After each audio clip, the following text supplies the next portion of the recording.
Hola, ¿qué tal? ¿Cómo están? Yo soy Verónica Insausti y esto es Nuestra Mente Disputa, un programa que sale en vivo y simultáneo por las señales de Telesur y nuestraamérica.tv. A partir de ahora los invito a que se conecten, hagan sus preguntas, comentarios sobre el tema que vamos a realizar el día de hoy y es sobre la deuda de Argentina con el FMI. Bueno, casi todos sabemos, sobre todo en Argentina, que este préstamo es nocivo, pues, ¿no? Para el país. Fue generado en 2018 durante el gobierno de Macri.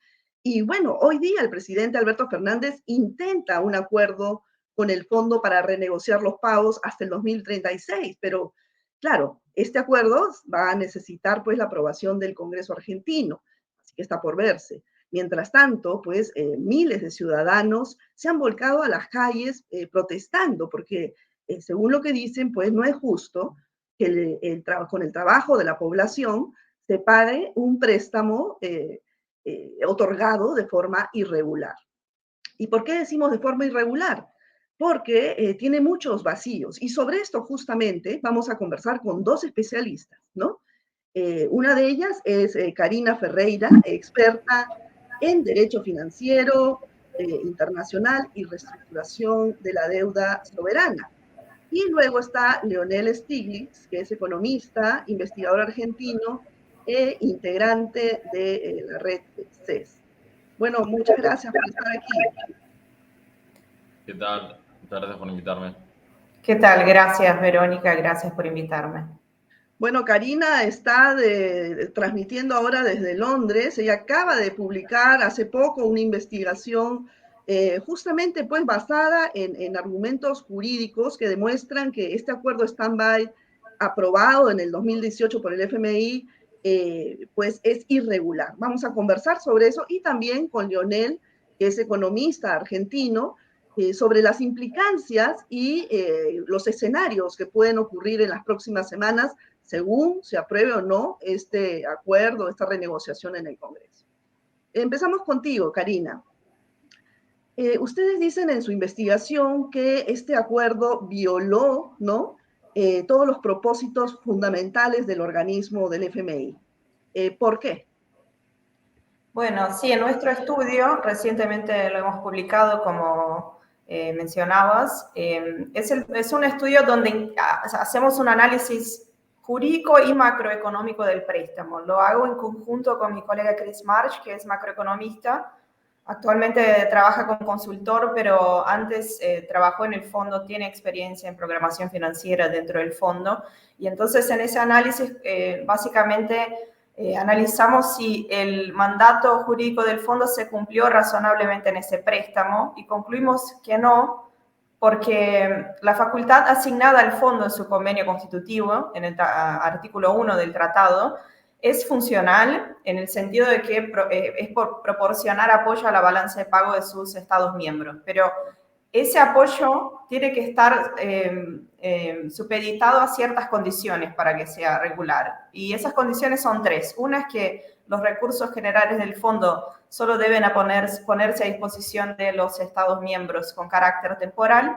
La segunda es que debe prestarse bajo salvaguardas adecuadas. Y la tercera es que el programa tiene que razonablemente conducir a un achicamiento del problema de la balanza de pagos del prestamista.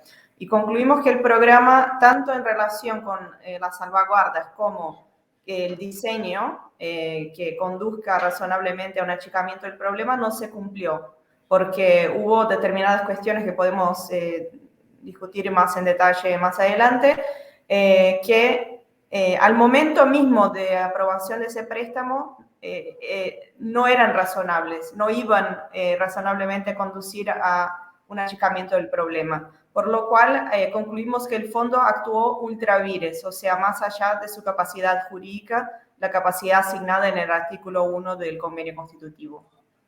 Ahora, Leonel, en esta negociación entre el gobierno de Fernández y el FMI se contempla una refinanciación hasta el 2036, ¿no? Pero se podrá pagar sin tomar medidas de ajuste fiscal, ¿no? Porque los pagos que se han hecho hasta ahora han sido a través de DEX, pero ¿tiene capacidad real de pago Argentina?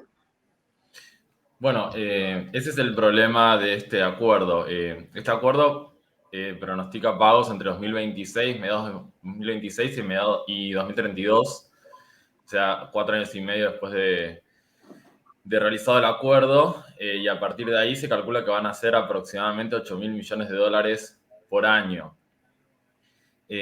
Acá hay varios problemas. Por un lado, en la cuestión fiscal, lo que dijo el ministro de Economía Guzmán es que no va a haber un ajuste fiscal real, sino un moderado crecimiento del gasto público en términos reales. Esto significa que va a haber una reducción relativa del gasto a los ingresos que van a aumentar, porque va a aumentar el crecimiento económico pronosticado y porque va a aumentar la capacidad del fisco de recaudar a través de combatir la evasión y a través de mejorar la progresividad fiscal. Esto tiene varios problemas. Uno es que si efectivamente se va a lograr eso. Otro es el programa monetario. Se pronostica que el gobierno va a recaudar en préstamos internos del mercado local aproximadamente 2.1% del PBI este año. Eso está por verse. Si no se logra, la pregunta es, ¿el fondo va a permitir un mayor déficit fiscal o el gobierno va a querer aumentar, va a querer gastar menos todavía y por lo tanto sí llevando a una situación de ajuste fiscal? Y además... Claro, pero Fernández ha dicho que es lo último que se haría, ¿no? Porque, claro, tiene Exacto, a miles de argentinos en las calles ya protestando en contra de esta renegociación. Por eso digo que ahí hay una debilidad, que es si realmente se puede cumplir el programa financiero que propone el gobierno o no. Y después, una cuestión que me parece central es que, sobre todo acá el problema no es fiscal, sino externo, que esto lo dice también el paper de Karina de manera muy contundente, que es, más allá de la cuestión fiscal, ¿se van a conseguir los dólares para poder repagar este préstamo? Nosotros venimos de 2 años de superávit comercial extraordinario, que básicamente se gastó en proveer de divisas a las empresas para que cancelen la deuda privada. Hoy estamos teniendo problemas con las importaciones por la falta de dólares. Entonces, ¿cómo vamos a lograr llegar a una situación donde tengamos las divisas necesarias para poder repagar el préstamo en 4 años y medio? Yo pienso que ahí está el punto más conflictivo de la cuestión para ver si se va a poder repagar este préstamo o no. Claro, Karina, tú en tu informe basas en diversos puntos jurídicos, ¿no? Y demuestras que la Argentina tiene los elementos suficientes como para poder apelar en los tribunales internacionales y desconocer esta deuda. ¿Cómo sería este proceso? Bueno, básicamente lo que decimos en la investigación es que en derecho, por lo general, el efecto general de un acto ultra vires que excede la capacidad sustantiva de una organización es que esos actos son nulos o anulables, depende de la situación. El derecho internacional es un poco incierto en relación a eso, analizando la jurisprudencia de la Corte Internacional de Justicia. Concluyo de manera al menos provisional que se trata de un acto anulable. O sea, sería no desconocer la deuda en sí, sino cuestionar la juridicidad del acto, por lo cual ahí habría consecuencias jurídicas que en el paper sostengo que básicamente la consecuencia debería regirse por los principios del enriquecimiento sin causa, por lo cual las partes se tendrían que devolver mutuamente los activos que intercambiaron. Claramente Argentina, como Lionel acaba de mencionar, tiene un problema muy serio de reservas, o sea, eso se trataría de una negociación de un acuerdo extendido para esa devolución que no se regiría por los principios de los préstamos del fondo, porque el origen de la obligación ahí de restitución sería distinto, no sería un programa stand-by, sino derecho internacional en general. Entonces, hay elementos para cuestionar la juridicidad del acto, sí, porque el FMI se excedió en su capacidad. ¿Y eso cómo funcionaría? Básicamente sería, la Corte Internacional de Justicia tiene un carácter, tiene competencia para escuchar, digamos, decidir casos que involucren organismos especializados de Naciones Unidas, como es el caso del FMI, en carácter consultivo. Si bien del punto de vista formal no es una decisión vinculante, en derecho internacional se toma como tal. ¿Y cómo tiene que hacer Argentina en este caso? Básicamente, tiene que traer un proyecto de resolución a la Asamblea General de Naciones Unidas a los fines de que la Asamblea pida, mediante la resolución, una opinión consultiva a la Corte para que se expida sobre el carácter del acto. La mayoría necesaria para aprobar una resolución, cualquier resolución, es una mayoría simple. O sea, formalmente son 97 países, pero los ausentes no cuentan, lo cual significa que se requerirían entre 77 y 97 votos. Ay, perdón, esa es la luz de la sala en la que estoy, ya se vuelve a prender. Se requeriría alrededor de 77 a 97 votos para que se apruebe. Argentina, recordemos que hace alrededor de 7 años trajo un proyecto de resolución sobre la reestructuración de deuda privada, en relación, se acordarán, de los fondos buitres y demás. Tuvo un apoyo de 136 votos, o sea, significativamente superior al que se requeriría para aprobar una resolución, de manera tal que si hay un esfuerzo diplomático en este sentido, no sería inviable del todo. Bueno, es una buena noticia. Dentro de todas las opciones que hay, parece ser la mejor, ¿no? Ahora, Leonel, estamos también a la expectativa de que el Congreso apruebe o no este acuerdo con el FMI, pero ¿qué pasa si lo rechazan? Ya hay varios congresistas que han informado a través de los medios, pues, que van a rechazar la aprobación de esta renegociación, ¿no? Entonces, digamos, estamos en este punto, ¿qué va a pasar con Argentina? ¿Entra en default? Bueno, la aprobación o no en el Congreso, como han dicho la mayoría de los legisladores del Frente de Todos, va a tener que ver un poco con la letra chica del acuerdo. Así se expidió José Mayans, que es el presidente del bloque del Senado. Y va a depender también de la postura que adopte los legisladores que no están de acuerdo con el proyecto, como por ejemplo fue público a través de la carta de Máximo Kirchner y la renuncia a la presidencia del bloque en diputados. Va a depender también de la letra chica si se abstienen o votan en contra, con lo cual, digamos, la discusión en diputados y en el Senado está abierta todavía. El gobierno plantea que tiene la mayoría para aprobarlo. También hay una deliberación dentro de la oposición acerca de si se aprobaría este proyecto o no, con diferentes posiciones, con lo cual, digamos, eso es un escenario que está abierto en este momento. Y la aprobación en el Congreso es una obligación para este acuerdo, gracias a una medida que tomó el gobierno, que se votó en diputados a iniciativa del Ejecutivo, que es que un acuerdo de endeudamiento externo debe contar con la aprobación del Congreso, a diferencia de lo que había hecho el gobierno anterior, que ahora cuestiona cualquier tipo de iniciativa, pero en su momento aprobó el mayor préstamo en la historia de la Argentina y el FMI sin pasarlo por el Congreso. Esta vez sí va a pasar. Ahora que sí tiene que pasar por el Congreso y sí, tenemos a un Congreso sí, dividido, ¿no? No sé, tú, Karina, ¿qué opinas? El gobierno pues ha apostado al llamado problema del deudor significativo, ¿no? Que es que si Argentina concentra 1/3 de la cartera del FMI, quizás un default para Argentina podría quebrar al FMI.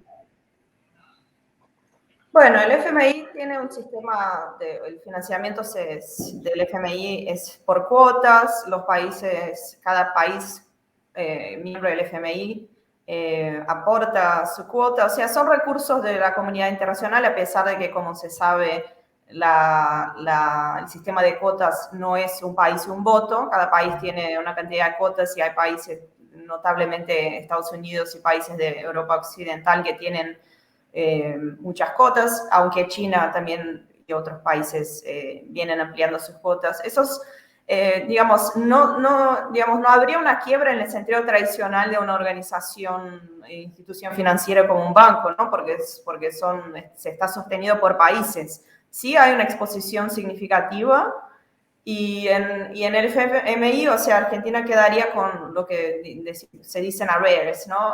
Sería como un estado de mora hasta que digamos, si hubiera una situación de esas características, ¿no? No sugiero que eso vaya a pasar necesariamente, pero sí creo que, digamos, la exposición de Argentina, digamos, la exposición del FMI a Argentina en particular y la situación que se generaría con, digamos, si el problema se extiende, sí pone seriamente, digamos, la reputación del FMI, la reputación en el sentido de que sea creíble que el FMI tenga capacidad como institución financiera internacional de hacer frente a los desafíos de la pospandemia, ¿no? Porque hay muchos países en situaciones parecidas y se pone en riesgo la reputación del staff, de la burocracia del FMI en sí. Eso sí creo que es muy notable. Creo que el ministro Guzmán lo ha señalado también. Claro, claro. Y bueno, definitivamente no les conviene porque además ya pues se ha visto a través de tu informe, no sé si hay otros informes parecidos con fundamentos jurídicos, que ahí también el FMI fue el principal, la organización que cometió muchos errores, ¿no? Leonel, el presidente Fernández, dijo incluso que el gobierno de Macri facilitó, perdón, el de Trump facilitó el crédito para Argentina, ¿no? Muchos politólogos además dicen que fue como un premio, ¿no? Tras su desconocimiento al gobierno de Nicolás Maduro, ¿no? Pero en todo caso ahora Estados Unidos no debería ser parte de la solución de un problema que ellos mismos generaron. Bueno, digamos, fue público que Mauricio Klaver, el representante de Estados Unidos en el Fondo Monetario, admitió que habían presionado a todos los representantes, incluso los europeos, para darle el préstamo históricamente grande a Argentina, digamos, contra cualquier tipo de normativa. Y, digamos, fue admitido por los representantes de la administración Trump ese rol que jugaron. O sea, que fue un préstamo claramente político en apoyo al gobierno de Macri. Con lo que decís de la solución, el problema es justamente si este nuevo acuerdo es una solución o no. Y lo que yo creo es que no, que lo que se necesita, como también lo sostiene Karina en su paper, es, y como han dicho muchos representantes legislativos acá en Argentina, tanto el Frente de Todos como de la izquierda también, es que en este plazo no se puede pagar. Y yo pienso que lo que necesita Argentina es un plazo mucho más largo, necesita que no haya sobrecargos, necesita que no haya una revisión periódica del staff trimestral que someta a la economía argentina a una incertidumbre recurrente para ver si se hacen los desembolsos o no. Es decir, que se necesita otro tipo de acuerdo para que efectivamente sea una solución.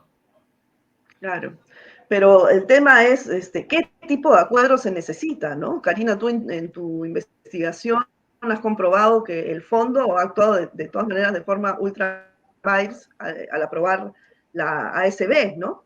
La ASB, que es la aplicación práctica de las salvaguardias adecuadas. Y una de las principales conclusiones a la que arriban es la necesidad de seguir desarrollando esta investigación académica sobre préstamos similares que ha otorgado el fondo. O sea, quizá el caso argentino es un ejemplo para la negociación o renegociación que tengan otros países.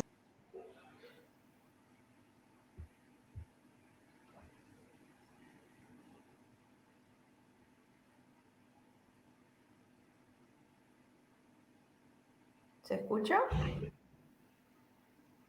Parece que se le fue el audio a Karina. A ver, te preguntamos, Leonel, a ti. ¿Me escuchaste, Karina, la pregunta? Sí, sí escuché, sí. Sí, se fue, parece, el internet un ratito. Sí. Sí, ¿tú crees que Argentina con esta renegociación que pretende hacer con el FMI pueda quizás ser un ejemplo para otros países que también han renegociado, pero muy perjudicialmente para los estados, ¿no? Sí, yo creo que, digamos, claro, el alcance de la investigación en sí se limita al stand-by de 2018 con Argentina, pero eso no excluye que pueda haber situaciones, digamos, que también, en las que también se observe un problema similar. Y creo que, digamos, entender la cuestión como una ultravirus es muy importante porque por lo general se tiende a culpar siempre al país deudor por las prácticas, o sea, no excluyo que, digamos, haya situaciones que produjeron ese préstamo en Argentina que haya que revisar y, bueno, discutir. O sea, no quiero con eso, digamos, menospreciar la importancia de lo que sucede en el país deudor para que esto se produzca, pero se tiende siempre a culpar al país deudor por el problema. Y en el caso del FMI me parece que, bueno, acá lo que estamos sosteniendo en este paper es que el FMI tiene un mandato jurídico que emana de su convenio constitutivo, es una organización internacional y tiene que hacerse cargo y tiene que ser responsable de sus actos. O sea, tiene un mandato, no puede prestar en cualquier situación, en cualquier circunstancia, y eso, digamos, tiene que tener consecuencias jurídicas. Y por eso sostenemos que la Corte Internacional de Justicia debería abocarse a esa cuestión y expedirse sobre el carácter de este acto. O sea, puede tener repercusión para otros países y llevar posiblemente un mayor responsabilidad del FMI, accountability, ¿no? Del FMI en general, y esperamos que bueno, tenga un impacto en ese sentido. Pero se está haciendo, se está ya viendo esa posibilidad de llevarlo a tribunales internacionales o no, Leonel, ¿tú qué sabes de eso? No, la estrategia del gobierno en el plano internacional fue la negociación con los diferentes Estados miembros para mejorar las condiciones del nuevo acuerdo. Y en el plano local, complementando a lo que decía Karina, fue impulsar la investigación acerca de la invalidez de los actos que desarrollaron los funcionarios locales, porque además de lo que sostiene Karina en el paper, en el ordenamiento jurídico argentino se violaron toda una serie de disposiciones, de pasos, de consultas y demás que había que hacer y que no se hicieron para firmar el préstamo en la administración de Macri. Esa causa está tramitándose en los tribunales argentinos, está impulsada por los abogados del Estado argentino, fue públicamente también impulsada por Alberto Fernández y eso se está desarrollando. Pero eso es en el plano local. En el plano internacional, la estrategia del gobierno fue otra, no fue la de ir a buscar este cuestionamiento jurídico del préstamo con el FMI, sino buscar una negociación Estado a Estado. Claro, pero la renegociación de Estado a Estado parece que no está funcionando o no ha sido bien tomada por la población argentina. Entonces van a tener que cambiar de estrategia, ¿no? Y bueno, además también no se sabe si el Congreso aprobará o no. En este momento pues hay una coyuntura en Argentina de 40% de población en niveles de pobreza, 50% de inflación en el último año. Entonces, ¿cuánto más pueden aguantar los argentinos, no? No sé qué opinas, Leonel, tú que estás ahí en este país. Bueno, a ver, la situación obviamente es muy compleja. Las organizaciones populares mayoritarias en este momento están divididas. Hay algunas que apoyan el camino de negociación del gobierno y hay otras que plantean una alternativa política al acuerdo, digamos un camino distinto. Y yo creo que eso da pie, junto con también las organizaciones que están protagonizando movilizaciones callejeras, para un regrupamiento antifondo monetario, un regrupamiento anti-FMI en la Argentina. También me parece importante decir, por esto que mencionabas, que el gobierno al mismo tiempo está tomando toda una serie de medidas para controlar los precios de los alimentos, para permitir una mejora en el salario real de la población. Es decir, que hay también toda una política económica dedicada a cuidar el pueblo argentino y sobre todo a cumplir con el mandato electoral que asumió el gobierno. Entonces, no considero que en este momento la situación se vaya a agravar de manera, digamos, severa. Sí considero que es una situación muy grave y que de manera general, y como decíamos antes, en cuestiones de sostenibilidad de la deuda en el mediano y largo plazo, este acuerdo no es una solución y por lo tanto creo que hay que buscar una vía alternativa. ¿Puedo agregar Claro, algo en bueno, y tú, relación a Karina, eso? dentro de tu informe, pues también se detecta un agujero negro contable de 22.000 millones de dólares, ¿no? Entonces, ¿cómo así es que con este tremendo error sale el préstamo, ¿no? ¿Qué pasó ahí? ¿Dónde está ese dinero? ¿Qué pasa con Macri y sus amigos empresarios que hubieron fuga de capitales? O sea, ¿dónde se invirtió ese dinero? Sí. Voy a contestar esa pregunta. Quería agregar algo que me parece importante también en relación a lo que decía Leonel, porque creo que también no son estrategias excluyentes. O sea, entiendo que hay un problema de reservas muy serio en este momento. Tal vez eso sea el factor principal que esté, digamos, empujando hacia un nuevo acuerdo, posiblemente. De todas formas, se tratan de actos jurídicos distintos y no creo que el hecho independientemente de lo que suceda en el Congreso, si se aprueba o no se aprueba, no creo que el camino de cuestionar la juridicidad del acto del 2018 se cierre. Y debido a la vida por lo que sabemos del acuerdo de facilidad extendida de 10 años, creo que hay un larguísimo camino hasta, digamos, hacia el futuro, en el cual no creo, digamos, que se cierre la posibilidad de que se evalúe un esfuerzo diplomático en el sentido de cuestionar la juridicidad del acto, y eso llevaría a una renegociación de prosperar el reclamo y la Corte de reconocer el carácter antijurídico del acto, de renegociar el segundo acuerdo. Digamos, no son cosas excluyentes a mi entender.